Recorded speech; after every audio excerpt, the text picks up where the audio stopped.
I'm a consultant to ARC Medical. Chris Springate, ARC's Chief Executive Officer, is at another meeting. Interestingly enough, based on that last presentation, ARC and Chris in particular had been involved in the development of the Taxus stent with Angiotech Pharmaceuticals. And that was a company that our investment banking syndicate took public many years ago. It became a multi-billion-dollar company on NASDAQ in partnership with Boston Scientific.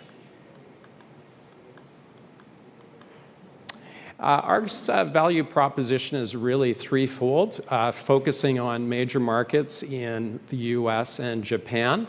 And those markets represent a total addressable market of about $11 billion.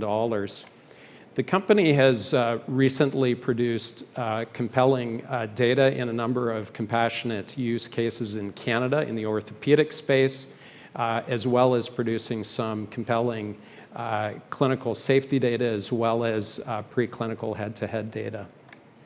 And finally, the company is quite diligent on the patent front and has 7 separate patent families which extend through 2039 and beyond. So this surgical adhesion space is quite interesting as it represents the biggest complication associated with surgery. In the case of orthopedics, these are individuals who develop challenges with respect to range of motion, have difficulty with day-to-day activities like putting on shirts.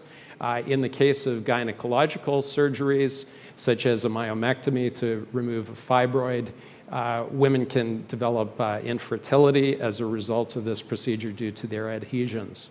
And in abdominal surgeries, such as colorectal surgeries, we potentially see issues with the bowel strangulation, potentially requiring additional surgeries that might be life-threatening in nature.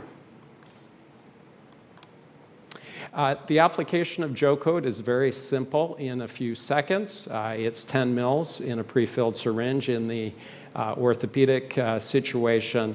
In the case of abdominal or gynecological, it's 2 milliliters per kilogram. And so this is quickly administered, taking no additional surgical time.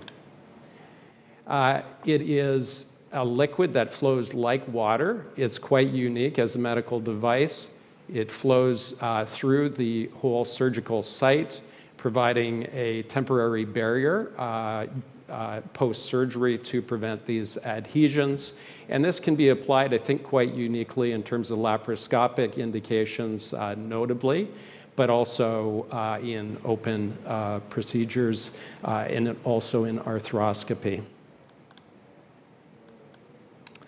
As mentioned, our go-to markets are in the US and Japan, in particular for orthopedic, gynecological, and abdominal indications. And within 5 years post-launch, the company would see itself as treating 2 million procedures, representing a market of about $1.8 billion.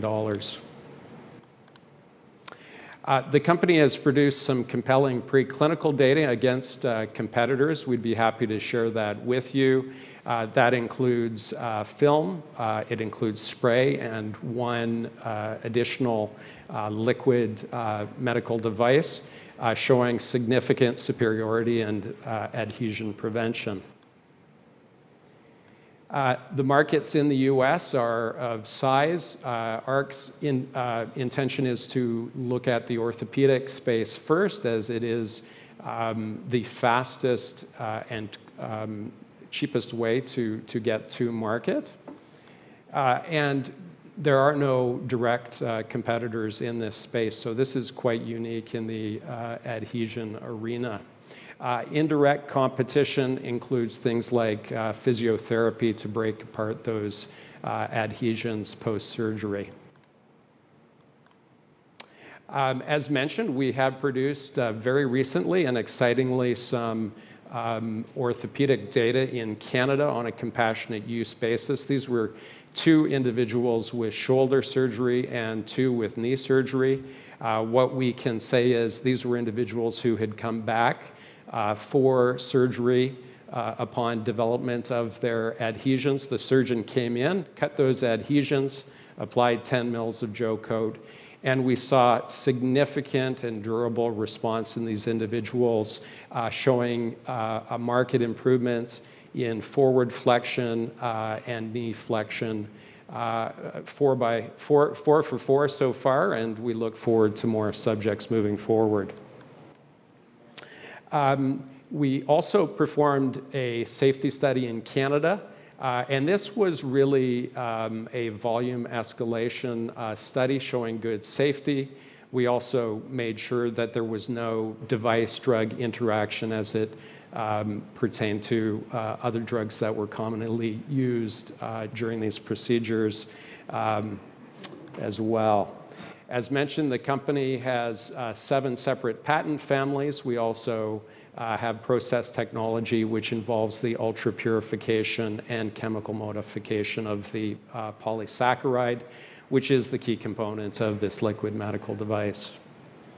So as it pertains to commercialization, we are looking for partners in Japan for gynecological and abdominal. That will wholly pay for pivotal clinical studies that are anticipated shortly. In the US, we are looking to raise funding to fund our orthopedic studies. We're actively conducting out-licensing activities in Japan. We're very close on that front and would expect a partnership by Q1 2025.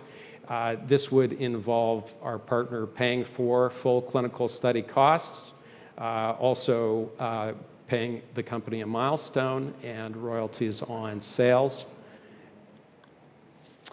And our studies, as we would launch those pivotal clinical studies, would involve, in the abdominal case, roughly 150 subjects in Japan.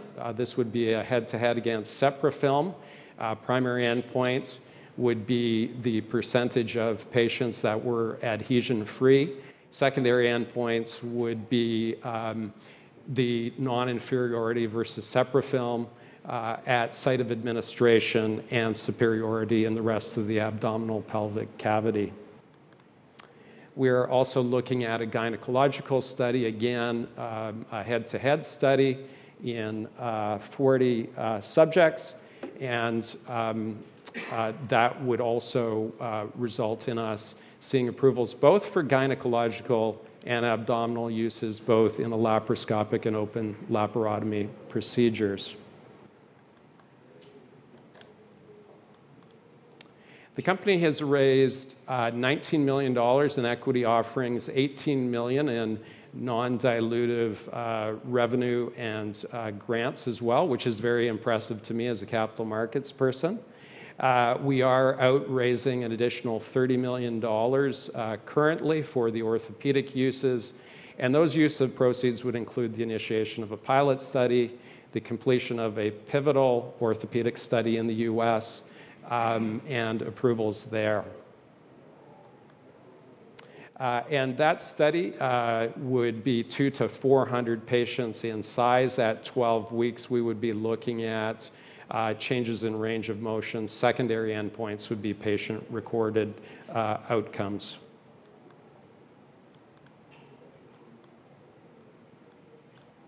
Our team has been there and done it before. I mentioned Chris had huge success with the Taxus drug-eluting stent historically. Alison Crowe has been involved with 3 prior commercializations of anti-adhesion products. And Bob Litchfield, who comes from the university that I attended at Western University in Canada, is the head of the Fowler Kennedy Sports Medicine Clinic in Canada. It is the preeminent clinic of its type in our country. The team is also surrounded by key opinion leaders who have recent relevant clinical trial experience.